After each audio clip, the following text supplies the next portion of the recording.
ఆ వాక్కుకు అధిష్టాత్రి అయినటువంటి గాయత్రి దర్శనం జరిగింది కనుక శ్రావణ పౌర్ణమి నాడు ప్రత్యేకంగా గాయత్రి అమ్మవారిని ఆరాధించి నూతన యజ్ఞోపవీతాన్ని ధారణ చేసి జీర్ణ యజ్ఞోపవీతాన్ని విసర్జన చెయ్యాలి. ఈ యొక్క నూతన యజ్ఞోపవీతాన్ని ధారణ చేసేటప్పుడు గాయత్రి అమ్మవారి పాదాల వద్ద ఈ యొక్క యజ్ఞోపవీతాన్ని ఉంచి షోడశ ఉపచార పద్ధతిలో ఆరాధనలు చేసి మరల తిరిగి సంకల్పం చేసుకొని శ్రౌత స్మార్త నిత్య కర్మానుష్ఠాన యోగ్యతా సిద్ధ్యర్థం నూతన యజ్ఞోపవీత ధారణమహం కరిష్యే అని నూతన యజ్ఞోపవీతాన్ని ధారణ చెయ్యాలి. ఈ యొక్క యజ్ఞోపవీతం ఒక్కొక్కటి 3 పోగులు కలిగి ఉంటుంది. బ్రహ్మచారి 3 పోగులు కలిగినటువంటి ఒక యజ్ఞోపవీతాన్ని ధారణ చేయాలి. అదేవిధంగా గృహస్థు 5 పోగులు కలిగినటువంటి యజ్ఞోపవీతాన్ని ధారణ చేయాలంటే 5 3 15 పోగులు ఉంటాయి. అయితే ఇక్కడ ఉపనయన సమయంలో ధారణ చేసేటువంటి బ్రహ్మచర్యాశ్రమాన్ని స్వీకరించేటువంటి అద్భుతమైనటువంటి యజ్ఞోపవీతం 1, గృహస్థాశ్రమ స్వీకార సమయంలో వేసుకునేటువంటి యజ్ఞోపవీతం 2, అదేవిధంగా ఉత్తరీయార్థం ధరించేటువంటి యజ్ఞోపవీతం 3, భార్య యొక్క యజ్ఞోపవీతం 4, అదేవిధంగా 5వ యజ్ఞోపవీతం ఎప్పుడైనా పొరపాటున నదీ స్నానం చేసేటప్పుడు కానీ ఏదైనా ప్రమాదవశాత్తు ఎవరికైనా యజ్ఞోపవీతం చిన్నమైనప్పుడు మన యొక్క యజ్ఞోపవీతంలో ఉన్నటువంటి ఒక పోగును ఆ వ్యక్తికి దానం ఇవ్వచ్చు. ఈ ప్రకారంగా ఇచ్చినట్లయితే గాయత్రి కటాక్షం సంపూర్ణంగా సిద్ధిస్తుంది. అందుచేత 5 పోగులు యజ్ఞోపవీతాన్ని గృహస్థు ధరించడం జరుగుతుంది. అదేవిధంగా తేజస్కాములు ఎవరైతే ఉన్నారో వాళ్ళు 5వ సంవత్సరంలోనే యజ్ఞోపవీతాన్ని అంటే ఉపనయనాన్ని చేయించుకోవాలి. అంటే నా పిల్లవాడు అఖండమైనటువంటి తేజస్సుతో విలసిల్లాలనుకునేటువంటి తండ్రి పిల్లవానికి 5వ సంవత్సరంలోనే ఉపనయనం చేయాలి. అప్పుడే అఖండమైనటువంటి తేజస్సు వృద్ధి చెందుతుంది. అదేవిధంగా త్రిసంధ్యలందు గాయత్రీ మహామంత్ర జపానుష్ఠానానంతరం అగ్ని కార్యం కూడా మనం నిర్వహించాలి. బ్రహ్మదేవుడు ఈ చరాచర జగత్తును సృష్టించి 84 లక్షల జీవరాశులకు కావలసినటువంటి ఆహారాన్ని సమకూర్చే నిమిత్తంగా దేవతలను నియమించాడు. 84 లక్షల జీవరాశుల్లో జ్ఞానం కలిగినటువంటి జీవి అయినటువంటి మానవునికి దేవతలు ఆహారాన్ని సమకూర్చున్నందుకు గాను ప్రతిగా దేవతలకు ఆహారము అగ్ని కార్యంలో నియమించాడు.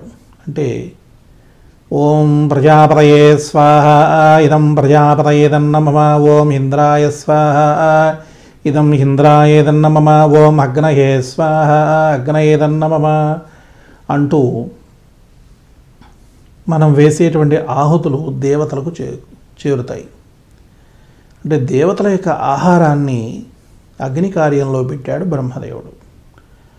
అందుచేత త్రికాలముల యందు కూడా గాయత్రి అనుష్ఠానానంతరము మనం అగ్ని కార్యం కూడా నిర్వహించాలి. అందుచేత ఇవి చాలా ముఖ్యమైనటువంటి విషయాలు. శ్రావణ పౌర్ణమి నాడు మనం నూతన యజ్ఞోపవీతాన్ని ధారణ చేయడం ద్వారా నూతనమైనటువంటి చైతన్యం మనలో ఉత్పన్నమవుతుంది. పరాశక్తి యొక్క అనుగ్రహం సంపూర్ణంగా సిద్ధిస్తుంది. గాయత్రీ కటాక్షం సంపూర్ణంగా లభిస్తుంది. అఖండమైనటువంటి తేజస్సును ప్రసాదించేటువంటిది గాయత్రియే. అందుచేతనే నగాయత్రి ఆ పరం మంత్రం అన్నారు. గాయత్రి మహామంత్రాన్ని మించినటువంటి మంత్రం లేదు. అదేవిధంగా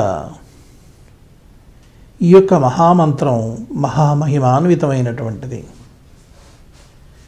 ఈ యొక్క మహామంత్రము అఖండమైనటువంటి తేజస్సును, మేధస్సును, మంత్రసిద్ధిని చేకూరుస్తుంది. ఏ మహామంత్రమైనా సరే గాయత్రి మహామంత్ర ఉపాసన చెయ్యకుండా ఉపాసించినట్లయితే ఆ మహామంత్రం సిద్ధించదు అని చెప్పేసని వేద ప్రమాణం. అందుచేత వేదాధ్యయనం చేసేటువంటి వారు, మంత్రానుష్ఠానం చేసేటువంటి వారు ఎవరైనా సరే, ఏ సంప్రదాయకులైనా సరే, ఏ వేదీయులైనప్పటికీ కూడా గాయత్రి మహామంత్రాన్ని త్రిసంధ్యలలోనూ ఉపాసించాల్సిందే. గాయత్రి మహామంత్రంతోనే మిగిలిన మంత్రాలన్నీ కూడా చైతన్యవంతంగా వింపబడతాయి. గాయత్రి మహామంత్రానుష్ఠానంతో మిగిలిన మంత్రాలన్నీ కూడా సిద్ధిస్తాయి అని చెప్పేసి శాస్త్ర ప్రమాణం. అందుచేత హిందువులందరూ కూడా ఈ యొక్క అత్యద్భుతమైనటువంటి గాయత్రి మహామంత్రాన్ని ఉపాసించి తీరాలి. శ్రావణ మాసంలో మాసమంతా కూడా గాయత్రి మహామంత్రాన్ని అనుష్ఠానం చేసి ఆజ్యంతో హవనం చేసినట్లయితే గాయత్రి కటాక్షాన్ని సంపూర్ణంగా సిద్ధింపచేసుకోవచ్చు. అఖండమైనటువంటి ఆకర్షణ శక్తిని, తేజస్సును, యశస్సును ప్రసాదించేటువంటిది గాయత్రి ఉపాసన. గాయత్రి ఉపాసకుల యొక్క తేజస్సు కోటి సూర్య ప్రభాభాసమానమైన దివ్య తేజస్సుగా ఉంటుంది. అందుచేత తేజస్సును కోరుకునేటువంటి వారు, యశస్సును కోరుకునేటువంటి వారు, అభివృద్ధిని సాధించాలనుకునేటువంటి వారు, వేద మంత్ర సిద్ధి చేకూరాలనుకునేటువంటి వారు ఖచ్చితంగా త్రిసంధ్యలయందు కూడా సంధ్యావందన సమయంలో గాయత్రి మహామంత్రాన్ని అనుష్ఠానం చేయాల్సిందే. ద్విజులందరూ కూడా శ్రావణ మాసంలో ప్రత్యేకించి గాయత్రి ఉపాసన చెయ్యాలి.